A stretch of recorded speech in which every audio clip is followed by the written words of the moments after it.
Today guys, we are talking what irons I have had in my bag. You will see here I do have the irons I've been using for around about 6 months now, but they're totally different to the previous set I had. The previous set I had were the Cobra Forge Tech irons, which we'll see on screen now. So what irons have I gone to? For them obviously to be a surprise, again, what is the difference? How can I go from something that's a hollow body design, very forgiving, again stronger lofts, to something such as this?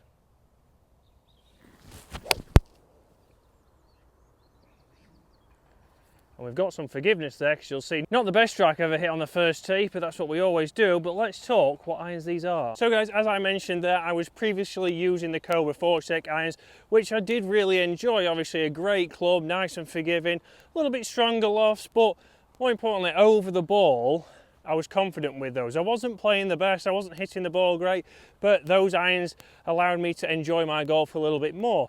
Until I tested these irons. So I am using the Tacomo 301 MB irons, which yes are a blade. Would I ever thought I would use a blade? Probably not, because in all the fittings I've ever had, I've been told that I hit it a little bit all over the face. So would I get the forgiveness from this? And that's what we're going to discuss now. What are the differences with these blades compared to others that have allowed them to stay in my bag for over a year? So although these are the bladed irons from Tacomo, and as we all know, every golfer thinks they're the hardest to hit, there's a few things with these irons that have obviously helped me keep them in the bag. Obviously I'm not always swinging great, as everyday golfer isn't, but the top edge is a little bit thicker. Again, the blade length is a little bit longer than your standard blade, so standing over the golf ball it certainly doesn't look as intimidating as something such as your blueprint irons from Ping or other old school bladed irons. But again, more traditional lofts on these as well compared to the Cobras. But they just feel fantastic off the face. Again, a good strike there, a solid shot into the middle of the green. But I have a lot more feel off these. Off the off-centered hits, I start to feel that I know if I'm not swinging great. With the Cobras, because they were so forgiving, you didn't know when you misstruck one where it's hit on the face. And that was a big problem then in saying, am I swinging it well, am I not swinging it well? What do I need to do? So you will see there, just short of pin high, pretty much in the middle of the green. And this leaves me a good chance. And obviously when we're talking about these clubs, I've compared them against other blades and other manufacturers, but you'll start to see that, yes, these are a little bit more cost effective. Again, coming in just over $600, and depending where you are going to have import tax. And they are probably, you know, the hardest to hit on the range from Tacomo, but I've tested these against a lot of clubs, whether it's hollow body, cavity backs, and they have been hard to beat. Again, I have a lot of confidence over them, and that's the main thing with these irons of why I've been confident. Again, setting me up with a chance for a birdie, that's a par.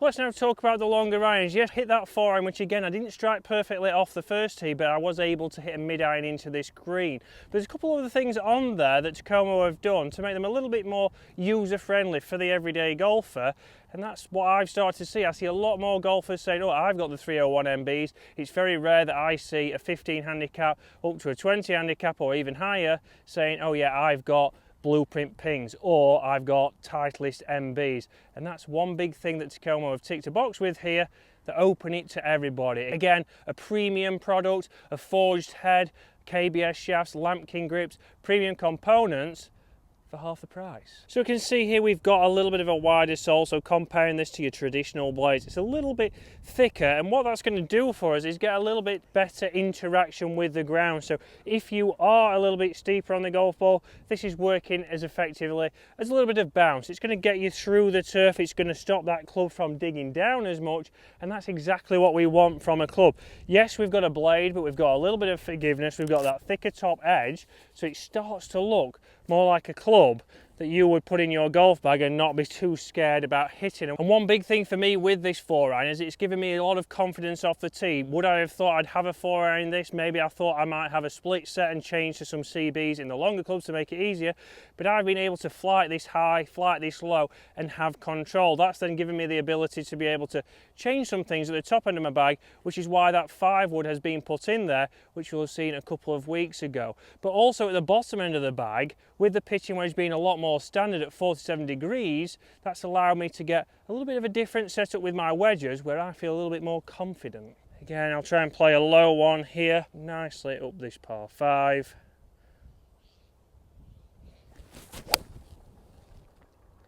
And that's the kind of strike I'm talking about.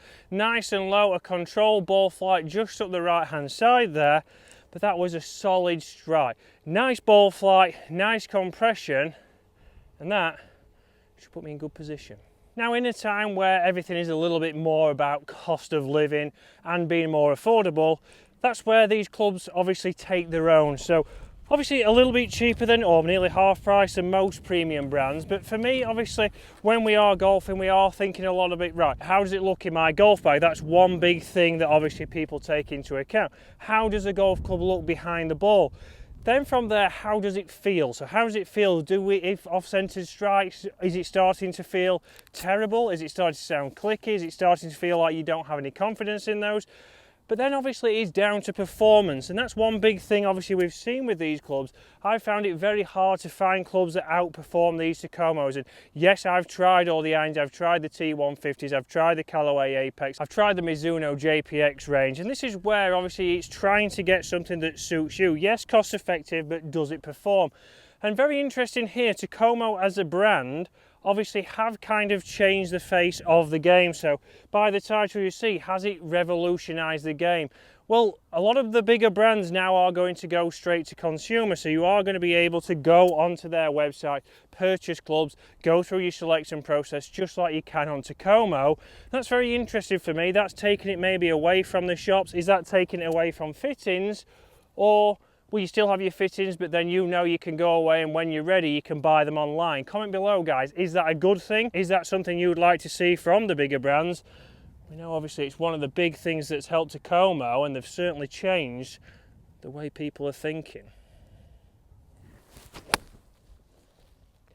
Now that's a pitching wedge there, guys, nice and easily struck, and that again is in the middle of the green. And this is where we talk about traditional loss. I feel comfortable there with a pitching wedge over that ball. I don't feel like I need another wedge in the bag, and at 47 we can go into a good wedge setup that I feel a little bit more comfortable with, which we'll talk about now. Now these are the wedges that are in my bag. So again, Tacomo Skyforge 001s, and they have been a recent addition. So they have been put in after trying out mid-handicap Dave's, but I wanted to obviously get some numbers, and in coming weeks I'm going to be testing these against some of the premium brands, again for spin, for looks, and all in all for performance. So I've gone 52, 56 and 60. First up is the 52, and this is very much a choice for me. You can also get a 48 in the Tacomo Skyforge wedges, which with this set wouldn't necessarily fit in because your pitching wedge is obviously 47 degrees, but with the other sets on Tacomo's range, that would fit in nicely when you've got that little bit of a stronger pitching wedge. And this for me is where it's very interesting. You have to decide what kind of clubs you are getting and what kind of irons you go for, because if you have got stronger lofts, then you need to think about how many wedges do you need. If your pitching wedge is 44, you're potentially going to need a 48 or a 50. Then you need to find out, do I go 54 and 58? It's all then different with the gaps. Nicely with these clubs, there's a 5-degree gap from my pitching wedge up to my 52. I wouldn't like to see any more than 6 degrees there, but for me, I prefer a 52. It gives me a little bit more versatility around the greens. It's a club that I do find myself using a lot more, even for shots like this. Get that ball running, I've still got a little bit of loft, and that's nicely gone up there to a couple of feet.